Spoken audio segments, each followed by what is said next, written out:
નમસ્કાર, પ્રવેગ ટીવીમાં આપનું સ્વાગત છે। હું છું ભદ્રેશ। સમાચારની શરૂઆતમાં એક નજર કરીએ હેડલાઇન્સ પર।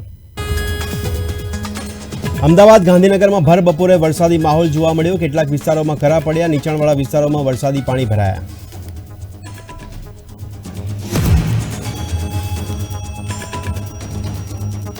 વડાપ્રધાન નરેન્દ્ર મોદીએ બિહારમાં 21,000 કરોડથી વધારેના વિકાસ કાર્યોનું કર્યું ઉદ્ઘાટન। ગંગા નદી પરના 6 લેન બ્રિજનો કર્યો શિલાન્યાસ।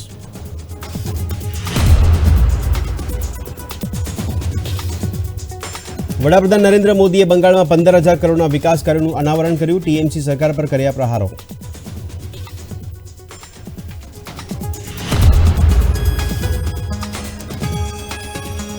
અનંત અંબાણી અને રાધિકા મર્ચન્ટના પ્રી વેડિંગ સેરેમનીમાં ફિલ્મ સ્ટાર્સનો જમાવડો। વિદેશી મહેમાનોનું જામનગરમાં આગમન।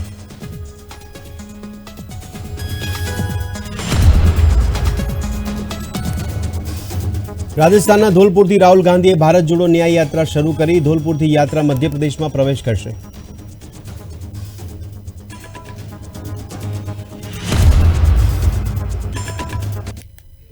અને હવે સમાચાર જોઈશું વિગતવાર। અમદાવાદ શહેરના વાતાવરણમાં અચાનક પલટો જોવા મળી રહ્યો છે, જેમાં ભારે પવન સાથે સમી સાંજના સમયે વરસાદી માહોલ જોવા મળ્યો છે। રાજ્યમાં અચાનક જ સાયક્લોનિક સર્ક્યુલેશનની અસર જોવા મળતા વરસાદી માહોલ જામ્યો છે। આજે સવારથી જ રાજ્યના વિવિધ ભાગોમાં હવામાન વિભાગ દ્વારા કરવામાં આવેલી આગાહીને કારણે ઘણા વિસ્તારોમાં વરસાદી માહોલ જોવા મળ્યો છે। અમદાવાદમાં પણ પવનની ગતિમાં વધારો થતાં વરસાદ શરૂ થયો હતો।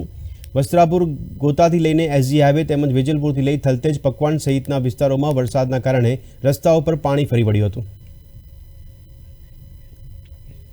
તો હવામાન વિભાગની આગાહી પ્રમાણે રાજ્યમાં અનેક ઠેકાણે કમોસમી વરસાદ નોંધાયો છે। અમદાવાદ શહેરમાં પણ કમોસમી વરસાદ નોંધાયો છે। ભર બપોરે અમદાવાદના અનેક વિસ્તારોમાં વરસાદી માહોલ છવાયો હતો।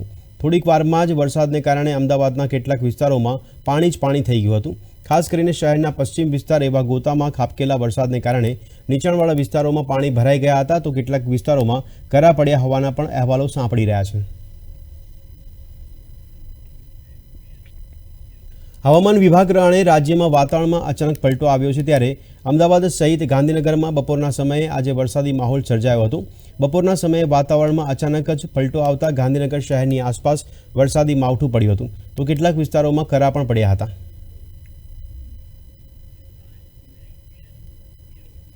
આજે વહેલી સવારથી જ ઉત્તર ગુજરાતના બનાસકાંઠા જિલ્લામાં આવેલા ધાનેરા, થરાદ, સુઈગામ, ડીસા, કાંકરેજ, પાલનપુર સહિત સમગ્ર પંથકમાં વાદળછાયું વાતાવરણ સર્જાયું હતું અને ત્યારબાદ વીજળીના કડાકા ભડાકા સાથે ધોધમાર વરસાદ તૂટી પડ્યો હતો।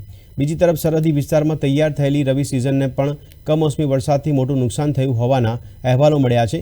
બનાસકાંઠા જિલ્લામાં વરિયાળી, જીરું, રાયડો અને બટાકાનું પુષ્કળ વાવેતર થયું છે અને અત્યારે આ પાક તૈયાર થઈ ગયો છે। તેવા સમયે ધોધમાર કમોસમી વરસાદ તૂટી પડતા ખેડૂતોને રવિ સિઝનમાં વ્યાપક નુકસાન સહન કરવાનો વારો આવ્યો છે।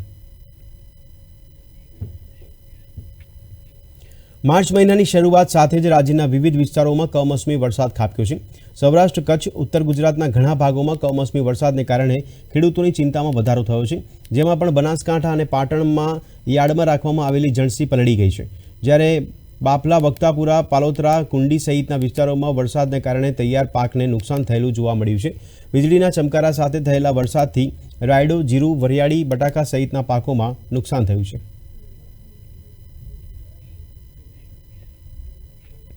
અનંત અંબાણી અને રાધિકા મર્ચન્ટના ભવ્ય પ્રી વેડિંગ સમારોહમાં અદ્ભુત પ્રદર્શન પછી વૈશ્વિક સેલિબ્રિટી રિહાનાએ ભવ્ય ઇવેન્ટનો ભાગ બનવા બદલ ખુશી વ્યક્ત કરી હતી। જામનગર એરપોર્ટની બહાર નીકળતી વખતે રિહાના મહિલા પોલીસ અધિકારીઓને ગળે લગાવતી અને તેમનો આભાર માનતી જોવા મળી હતી। તેણીના પ્રસ્થાન પહેલા ગાયકે જામનગર એરપોર્ટ પર પાપારાઝી માટે પોઝ આપ્યો હતો અને તેમની સાથે વાતચીત પણ કરી હતી।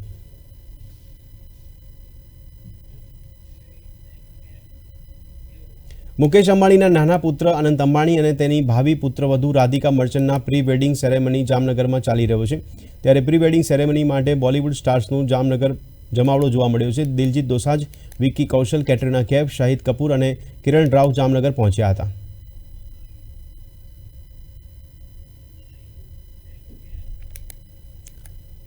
વડોદરાના અકોટા સ્ટેડિયમ ખાતે આયોજિત ત્રિદિવસીય મિલેટ્સ મહોત્સવને મેયર પિંકીબેન સોનીએ શહેરીજનો માટે ખુલ્લો મૂક્યો હતો। 3 માર્ચ સુધી સાંજે 4 થી રાતના 10 કલાક સુધી આ મિલેટ એક્સપો ચાલશે, જેમાં પ્રદર્શન સહ વેચાણ માટેના 50 સ્ટોલ લગાવવામાં આવ્યા છે. મેયર પિંકીબેન સોનીએ ઉપસ્થિત સૌને દૈનિક આહારમાં મિલેટ્સનો સમાવેશ કરવાનો અનુરોધ કરી millets for India, millets for health સૂત્રનું ઉચ્ચારણ કર્યું હતું. મિલેટ્સ એ માનવજાત અને પર્યાવરણ બંને માટે સ્વાસ્થ્યકારક છે. તેમાં આપણે જણાવીએ કે તેમણે યુવા પેઢીને જંક ફૂડથી દૂર રહીને શ્રી અન્ન સમાવિષ્ટ આહાર શૈલી અપનાવવા અનુરોધ કર્યો છે.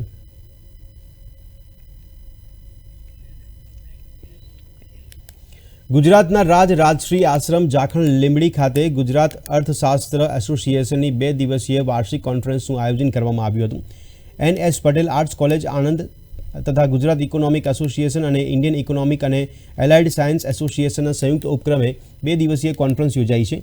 કોન્ફરન્સના ઉદ્ઘાટન સમારોહ સત્રનો પ્રારંભ ભારતીય સંસ્કૃતિ અને પરંપરા મુજબ પ્રાર્થનાથી કરવામાં આવ્યો હતો. આજરોજ ગુજરાત અર્થશાસ્ત્ર પરિષદની 52મી રાષ્ટ્રીય અધિવેશન યોજાઈ રહ્યું છે. તેમાં હું પોતે એટલે કે doctor Mohan Patel, vice chancellor, Krantiguru Shyamji Krishna Varma Kutch યુનિવર્સિટીના કુલપતિ, અહીંયા સેક્રેટરી તરીકે ઉપસ્થિત રહ્યો છું. આ કોન્ફરન્સની અંદર ભારતભરમાંથી 300થી પણ વધુ આજે પાર્ટિસિપન્ટ્સ પોતાના પેપરો રજૂ કરનાર છે. આ અધિવેશનમાં આપણે સૌ જાણીએ છીએ તેમ કે 2 વિષયો પસંદ કરવામાં આવ્યા છે. એક લેબર ઇકોનોમિક્સનો વિષય છે અને બીજો જે વિષય છે એ ગુજરાતમાં પ્રવર્તતા પ્રશ્નો ઉપર છે. આ બંને વિષયો ઉપર જુદા જુદા 100થી પણ વધુ સંશોધન પત્રો રજૂ થનાર છે અને કહેતા આનંદ થાય છે કે આ ઉદ્ઘાટન સમારોહની અંદર ડૉક્ટર આઈજી પટેલ સેન્ટેનરી યર એટલે કે 100મું વર્ષ એમનું આ વર્ષ યોજાઈ રહ્યું છે. એમાં એમના ધર્મપત્ની અલકનંદાબેન પટેલ પણ ઉપસ્થિત રહ્યા છે. આઈજી પટેલ એ એમ કહી શકાય કે ભારત દેશ માટે એક અગત્યના અર્થશાસ્ત્રી હતા. તેઓ લંડન સ્કૂલ ઓફ ઇકોનોમિક્સમાં 2 ટર્મ સુધી એ ડાયરેક્ટર તરીકે પોતાની સેવાઓ આપી અને એ જ રીતે તેઓએ રિઝર્વ બેંક ઓફ ઇન્ડિયાના ગવર્નર તરીકે પણ પોતાની સેવાઓ આપી છે.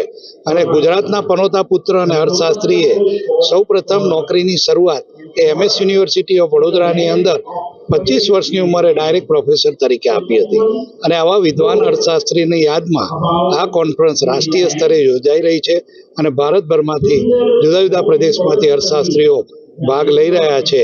અને તારીખ 2 અને 3 માર્ચ દરમિયાન આ કોન્ફરન્સ યોજાઈ રહી છે. અને એમાં આપણે સૌ જાણીએ છીએ તેમ રાજરાજસિંહ ધામમાં આ જે કોન્ફરન્સ છે યોજાઈ છે. અને એના મુખ્યમંત્રી ભૂપેન્દ્ર પટેલ અને સરકારના મંત્રીઓ શનિવારે 1 દિવસ માટે અયોધ્યાની મુલાકાતે પહોંચ્યા છે. શ્રીરામ મંદિરની પ્રાણ પ્રતિષ્ઠા મહોત્સવ બાદ પહેલી વખત દર્શનાર્થે અયોધ્યા ગયેલા મુખ્યમંત્રી અને મંત્રીમંડળની સાથે વિધાનસભાના અધ્યક્ષ શંકરભાઈ ચૌધરી, મુખ્ય દંડક બાલકૃષ્ણ શુક્લ સહિત પદાધિકારીઓ પણ અયોધ્યા પહોંચ્યા છે. અહીં જણાવવાનું કે વિધાનસભાના બજેટ સત્રના આરંભે જ મુખ્યમંત્રી ભૂપેન્દ્ર પટેલે ગૃહમાં અયોધ્યા ખાતે શ્રી રામ જન્મભૂમિ પર વડાપ્રધાન નરેન્દ્ર મોદીની ઉપસ્થિતિમાં નવા મંદિરનો પ્રાણ પ્રતિષ્ઠા અંગે સરકારી સંકલ્પ રજૂ કર્યો હતો. તે વખતે જ મંત્રીમંડળ સહિત સરકાર અયોધ્યા દર્શને જશે તેમ CMએ જાહેર કર્યું હતું.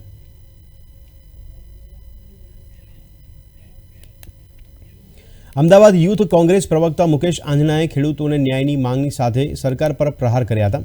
બિપરજોય વાવાઝોડાને 1 વર્ષ પૂર્ણ થવા આવ્યું છે અને આ વાવાઝોડામાં ખેડૂતોના ખેતર ધોવાઈ ગયા હતા, જેમાં સરકાર દ્વારા સર્વે કરવામાં આવ્યો હતો. જે બાદ સરકારે એક પરિપત્ર જાહેર કર્યો હતો, જેમાં 2 હેક્ટર જેટલી જમીન ધરાવતા ખેડૂતોને જ વળતર આપવાનો આક્ષેપ કોંગ્રેસ દ્વારા કરવામાં આવ્યો છે.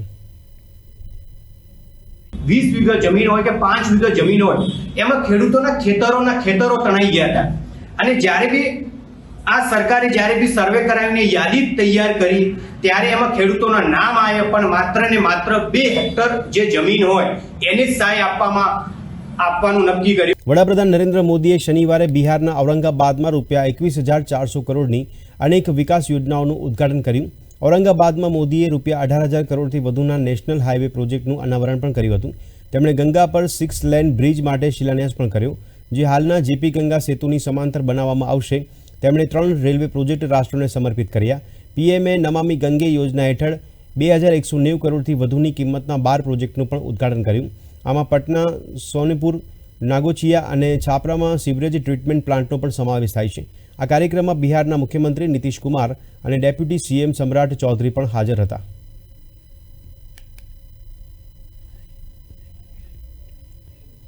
વડાપ્રધાન નરેન્દ્ર મોદીએ શનિવારે પશ્ચિમ બંગાળમાં રૂપિયા 15,000 કરોડના વિકાસ પ્રોજેક્ટનું અનાવરણ કર્યું હતું. તેમણે નાદિયા જિલ્લાના કૃષ્ણનગરમાં એક સત્તાવાર કાર્યક્રમમાં પ્રોજેક્ટ્સનું અનાવરણ કર્યું હતું. પશ્ચિમ બંગાળના કૃષ્ણનગરમાં એક જાહેર રેલીને સંબોધતા તેમણે કહ્યું કે અહીં જે રીતે ટીએમસી સરકાર કામ કરી રહી છે તેણે પશ્ચિમ બંગાળના લોકોને નિરાશ કર્યા છે. यहाँ जिस तरह टीएमसी की राज्य सरकार चल रही है उसने बंगाल को निराश कर दिया है. पश्चिम बंगाल की जनता ने बहुत उम्मीदों के साथ टीएमसी को बार बार इतना बड़ा जनादेश दिया है, लेकिन टीएमसी अत्याचार और विश्वासघात का दूसरा नाम बन गई है.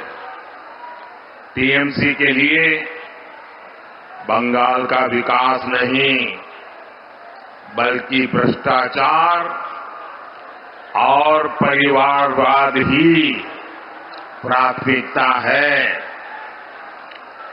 टीएमसी माने विश्वासघात, अत्याचार. टीएमसी माने भ्रष्टाचार, परिवारवाद. टीएमसी बंगाल के लोगों को गरीब बनाए रखना चाहती है ताकि उसकी राजनीति चलती रहे, उसका खेल चलता रहे. ત્રિપુરાના મુખ્યમંત્રી માણિક સાહાએ નવી દિલ્હીમાં કેન્દ્રીય ગૃહમંત્રી અમિત શાહની અધ્યક્ષતામાં યોજાયેલી બેઠકમાં હાજરી આપી હતી. બેઠક દરમિયાન પૂર્વોત્તર રાજ્યના આદિવાસીઓને લગતી સમસ્યાઓ પર ચર્ચા કરવામાં આવી હતી. આ સાથે જ વિપક્ષ ટિપ્રા મોથરાના સુપ્રીમો પ્રદ્યોત દેબબખ જે અને અન્ય વરિષ્ઠ નેતાઓ પણ આ કાર્યક્રમમાં હાજરી આપવા માટે પહોંચ્યા હતા. मुझे विश्वास है कि मोदी जी जो विकसित भारत का स्वप्न लेकर चले हैं वो स्वप्न में त्रिपुरा भी अपने योगदान के लिए भी कटिबद्ध होगा और अपने हिस्से के लिए भी कटिबद्ध होगा. जब विकसित भारत बनेगा उस वक्त त्रिपुरा भी विकसित त्रिपुरा के रूप में आगे बढ़ स्वप्नों के साथ आगे बढ़ेगा. कुल मिलाकर 11 अलग अलग प्रकार की सीमाओं से जुड़े हुए, अपनी पहचान से जुड़े हुए, अपनी संस्कृति और भाषा के लेकर संघर्ष करने वाले सभी के साथ सामंजस्य पूर्वक बात कर हमने संघर्ष को समाप्त करने की दिशा में काम किया है. मुझे बहुत आनंद है कि आज त्रिपुरा हम विवाद मुक्त त्रिपुरा की ओर आज से आगे बढ़े हैं. કેન્દ્રીય પરિવહન મંત્રી નીતિન ગડકરીએ કથિત રીતે ભ્રામક અને અધૂરો વિડીયો શેર કરવા બદલ કોંગ્રેસ પાર્ટીને કાનૂની નોટિસ મોકલી છે. આ નોટિસમાં ગડકરીએ કોંગ્રેસ અધ્યક્ષ મલ્લિકાર્જુન ખડગે અને પાર્ટીના મહાસચિવ જયરામ રમેશને માફી માંગવા જણાવ્યું છે. નોટિસમાં કહેવામાં આવ્યું છે કે કોંગ્રેસ પાર્ટી દ્વારા સોશિયલ મીડિયા પ્લેટફોર્મ એક્સ પર શેર કરવામાં આવેલ વિડીયો સંપૂર્ણ નથી, તેની સાથે છેડછાડ કરવામાં આવી છે, લોકોને ગેરમાર્ગે દોરવાનો પ્રયાસ કરવામાં આવ્યો છે. આ નોટિસમાં કેન્દ્રીય મંત્રીના વકીલે કહ્યું છે કે વિડીયોનું કેપ્શન જાણી જોઈને છુપાવવામાં આવ્યું છે.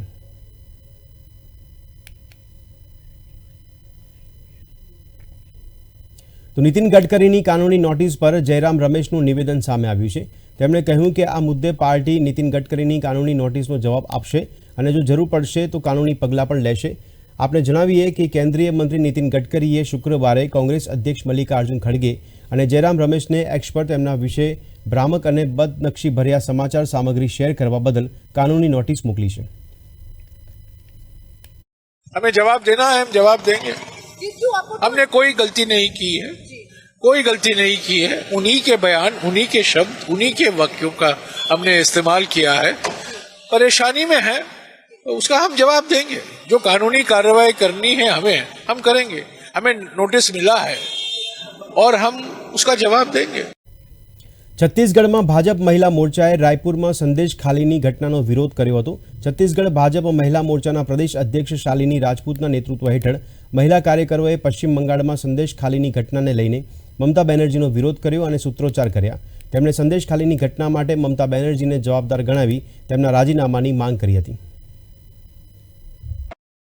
पश्चिम बंगाल में टीएमसी की ममता बनर्जी की सरकार है और उस सरकार में आज महिलाओं के साथ अनाचार की घटनाएं बढ़ रही है। शाहजहां शेख जो अपराधी है, उसको अपराधी को पकड़ने में इतना समय लगा, उसकी पुलिस जो ममता बनर्जी की पुलिस है वो भी पकड़ने में असक्षम रही और 1-1.5 महीने बाद उसे पकड़ा गया और वो जमीनों का घोटाला, करोड़ों की संपत्ति एक मजदूर व्यक्ति बनाया। ये बहुत शर्मनाक बात है। और उसके जो गुंडा राज है, शेख जहां के जो आदमी जितने लोग थे, उन्होंने महिलाओं के साथ अनाचार किया, हत्या की और कहीं ना कहीं अपराध में कहीं ना कहीं मैं मानती हूँ कि ममता बनर्जी इसके लिए कसूरवार है, उसे इस्तीफा दे देना चाहिए। और ऐसी महिला जो महिला होने के नाते भी महिलाओं की रक्षा नहीं कर सकती, ऐसे महिला को मुख्यमंत्री रहने का कोई अधिकार नहीं बनता है। કોંગ્રેસના નેતા રાહુલ ગાંધીએ શનિવારે રાજસ્થાનના ધોલપુરથી તેમની ભારત જોડો ન્યાય યાત્રા ફરી શરૂ કરી। રાહુલ ગાંધીની ધોલપુર મુલાકાત વખતે અશોક ગેહલોત પણ હાજર રહ્યા હતા। ધોલપુરમાંથી પસાર થયા બાદ ભારત જોડો ન્યાય યાત્રા મધ્યપ્રદેશના મોરેનામાં પ્રવેશ કરશે અને ગ્વાલિયર, ગુના, રાજગઢ, શાજાપુર, ઉજ્જૈન, ધાર અને રતલામમાંથી પસાર થશે। અધિકારીઓના જણાવ્યા અનુસાર રાહુલ ગાંધી શનિવારે સાંજે ગ્વાલિયરમાં રોડ શો કરશે અને હજીરામાં રેલીને સંબોધિત કરશે। જમ્મુ ક્ષેત્રના ઊંચા વિસ્તારોમાં તાજી હિમવર્ષા થઈ હતી, જ્યારે શિયાળુ રાજધાની શહેર સહિતના અનેક મેદાની વિસ્તારોમાં શુક્રવારે વરસાદ નોંધાયો, જેના પરિણામે પારામાં નોંધપાત્ર ઘટાડો નોંધાયો હતો। ડોડા, કિશ્તવાડ તથા રામબન સહિતના અનેક વિસ્તારોમાં શિયાળાના પટ્ટામાં 1 માર્ચે શાળાઓમાં શિયાળાની રજાઓ ખોલવાની હતી, પરંતુ ભારે હિમવર્ષા અને હિમપ્રપાતની ચેતવણીને ધ્યાનમાં રાખી રજાઓ 2 દિવસ સુધી લંબાવવામાં આવી છે। હવામાન વિભાગે જણાવ્યું હતું કે 1 માર્ચના રાત્રિથી 3 માર્ચ સુધી કેન્દ્રશાસિત પ્રદેશમાં મોટાભાગના સ્થળો પર વ્યાપક વરસાદ અથવા હિમવર્ષા થવાની સંભાવના છે। શનિવારે કાશ્મીરના કેટલાક ભાગોમાં તાજી હિમવર્ષા થઈ હતી, જ્યારે મેદાની વિસ્તારોમાં ઘણા વિસ્તારોમાં વરસાદ નોંધાયો। ગુરેઝ વેલી સહિત ખીણના કેટલાક ઊંચા વિસ્તારોમાં તાજી હિમવર્ષા નોંધાઈ હતી। ઉનાળાની રાજધાની શ્રીનગર સહિત ઘાટીના મેદાનો વિસ્તારોમાં પણ વરસાદ નોંધાયો હતો। હવામાન વિભાગ અનુસાર આગામી સમયમાં કેન્દ્રશાસિત પ્રદેશના મોટાભાગના સ્થળો પર વ્યાપક વરસાદ અથવા હિમવર્ષા થવાની સંભાવના છે। હિમાચલ પ્રદેશની સોલાંગ ખીણમાં ભારે હિમવર્ષાને કારણે મોટી સંખ્યામાં પ્રવાસી વાહનો ફસાયા હતા। જોકે અચાનક બરફવર્ષા વધી જવાને કારણે સોલંગ નાળામાં પ્રવાસીઓ અને તેમના વાહનો અટવાઈ પડ્યા હતા। મનાલીના એસડીએમ રમણ શર્મા અને ડીએસપી મનાલી કેડી શર્માના નેતૃત્વમાં મનાલી પોલીસની ટીમ ફસાયેલા પ્રવાસીઓને બચાવવા માટે વિસ્તારમાં પહોંચી હતી। ફસાયેલા તમામ પ્રવાસીઓને બહાર કાઢીને સલામત વિસ્તારોમાં ખસેડવામાં આવ્યા હતા। હવામાન વિભાગે 2 માર્ચે કુલ્લુ જિલ્લામાં ભારે હિમવર્ષાની આશંકા સાથે રેડ એલર્ટ જાહેર કર્યું છે, તો એલર્ટ બાદ રેસ્ક્યુ ઓપરેશન હાથ ધરવામાં આવ્યું હતું।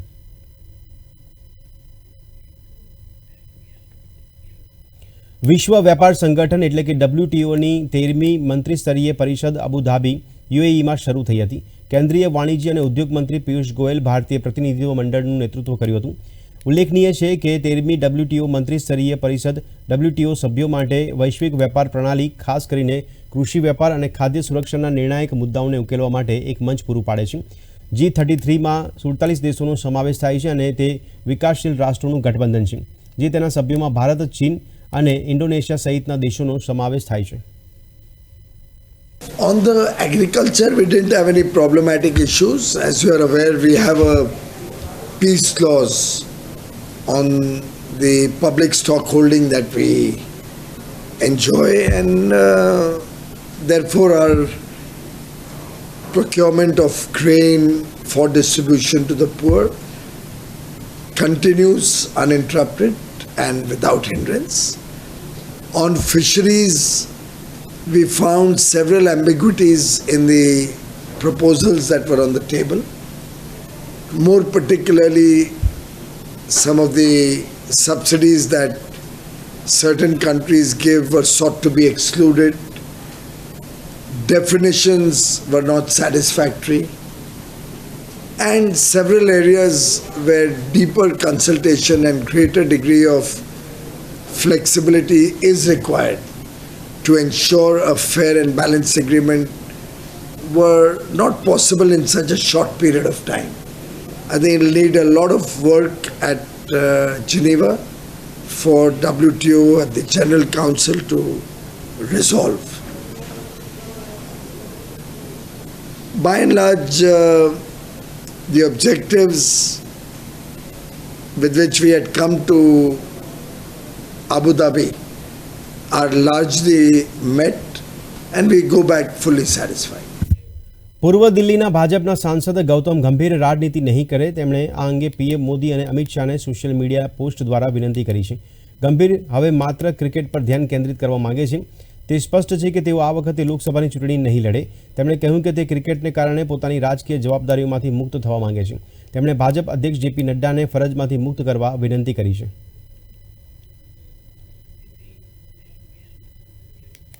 મધ્યપ્રદેશના દેવાસમાં રહેતા 21 વર્ષના દેવાંશ જોશીના અંગદાન માટે ગ્રીન કોરિડોર બનાવવામાં આવ્યો હતો. અયોધ્યામાં ધાર્મિક યાત્રા દરમિયાન માર્ગ અકસ્માતમાં દેવાંશનું મૃત્યુ થયું હતું.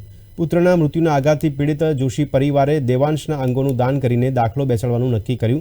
પરિવારનું કહેવું છે કે ભલે દેવાંગ હવે આ દુનિયામાં નથી, પરંતુ તેના શરીરના અંગો અન્ય લોકોને જીવન આપશે. દેવાંશ જોશીની કિડની બોમ્બે હોસ્પિટલમાં નોંધાયેલ 42 વર્ષીય મહિલા દર્દીને આપવામાં આવી હતી, જ્યારે તેનું લીવર થોઈતરામ હોસ્પિટલમાં ઇન્દોરમાં નોંધાયેલા દર્દીમાં ટ્રાન્સપ્લાન્ટ કરવામાં આવ્યું હતું. શોકથી ઘેરાયેલા હોવા છતાં જોશી પરિવારે દેવાંશના અંગોનું દાન કરીને 2 લોકોને નવું જીવન આપ્યું છે. मेरा बेटा 24 तारीख को अयोध्या के लिए पैदल यात्रा में गया था. उसकी बहुत इच्छा थी और वो अपना सात्विक जीवन हमेशा से ही जीता था. और वहाँ तक गया सांची तक, और सांची में उसका एक्सीडेंट हो गया. उसी में उसकी मतलब ब्रेन डेथ हो गई. हमने भोपाल बंसल हॉस्पिटल में वहाँ पे एडमिट करवाया. फिर वहाँ से हम यहाँ पे ले आए थे उसको 28 तारीख के दिन रात को. और जब भी से वो यहाँ पे एडमिट था, फिर हमको यहाँ के डॉक्टर ने भी वही बोला कि इसकी ब्रेन डेथ हो गई है. तो फिर हम लोगों को लगा कि वो भी अपने जीवन में कुछ अच्छा करना चाहता था. तो हमने उसके जो है अंग डोनेट करने का सबने मिलके प्लान किया, पूरी फैमिली ने. और फिर उसके बाद में हमने ये जो है अच्छा काम किया है. और हम इसके लिए कोई किसी के वो नहीं है. हम हॉस्पिटल के, मुस्कान ग्रुप के, सब के हम कृतार्थ हैं कि इन्होंने हमको बहुत सहयोग प्रदान करा. और बहुत आसानी से हमारा ये मतलब जो हमारा उद्देश्य था, हमारी इच्छा थी, हमारे बालक की इच्छा थी, वो इन्होंने सहयोग करके पूरी की. एक देवांश जोशी था, 21 ईयर्स ओल्ड. उसका एक रोड ट्रैफिक एक्सीडेंट में हेड इंजरी हुई थी, जिसके कारण परसों यहाँ बॉम्बे हॉस्पिटल में भर्ती किया गया. फिर डॉक्टर्स ने सब तरीके से टेस्ट किए तो ये पाया गया कि उसको ब्रेन स्टेम डेथ हो गया है. तो एक हम लोग 4 सदस्यीय ब्रेन स्टेम डेथ कमेटी बनाती हैं. उसने एक एपनिया टेस्ट करके 2 बार कंफर्म किया कि ये ब्रेन स्टेम डेथ है. उसके बाद उनके काउंसलिंग की गई तो वो लोग ऑर्गन डोनेशन के लिए तैयार हुए. तो वही प्रक्रिया हम लोग अभी कर रहे हैं. તો આ હતા અત્યાર સુધીના સમાચાર. વધુ સમાચાર સાથે ફરી મળીશું. ત્યાં સુધી આપ જોતા રહો પ્રવેગ ટીવી. નમસ્કાર.